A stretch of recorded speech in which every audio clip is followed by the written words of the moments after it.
Един баща имал 3 синове. Един ден ги повикал и им казал: ще дам на 3 ви по една торбичка с жълтици. Вървете по света и намерете най-скъпоценния плод. Който ми го донесе, ще му дам половината от цялото си богатство.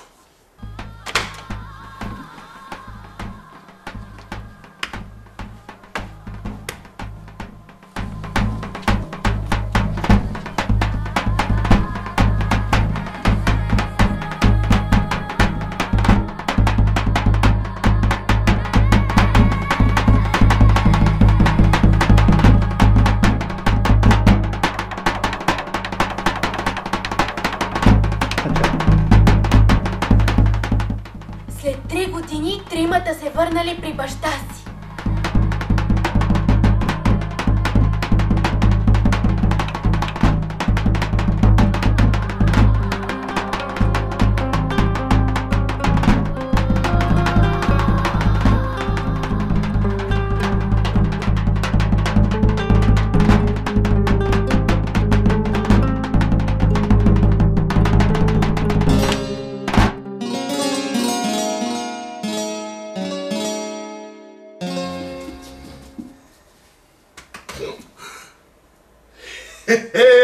Донесе ли ми най-хубавия плод?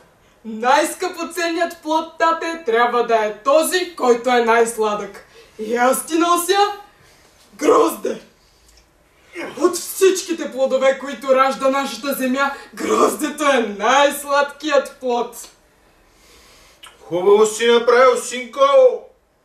Най-хубавия плод си ми донесъл.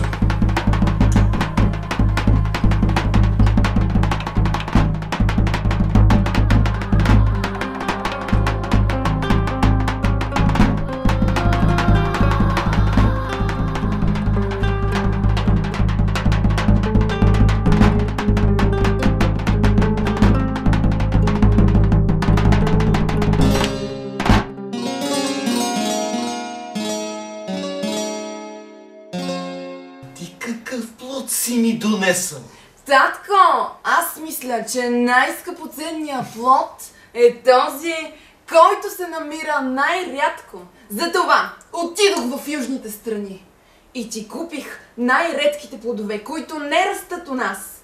Купил съм ти кокосови орехи, портокали и банани. Ето ги. Избери си, който ти харесва най-много. Хубави плодове си ми избрал, синко. Аз ще си взема един. Опа!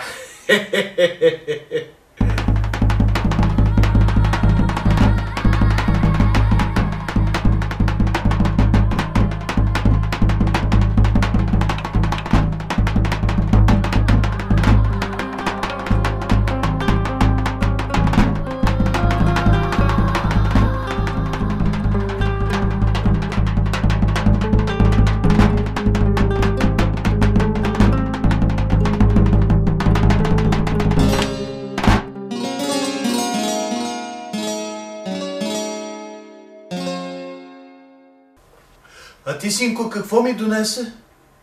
Защо не виждам нищо в ръцете ти? Вярно е, тате, че съм с празни ръце. Но парите, които ми даде, аз не похарчих за скъпи плодове. Аз постъпих, тате, в училище. 3 години. Там ме учиха книгите и учителите. Плодовете, които набрах, не се виждат, защото те са в сърцето и в ума ми. Мисля, татко, че те са също скъпоценни плодове. Ти си ми донесъл най-скъпоценните плодове. Ти заслужаваш наградата, синко. И...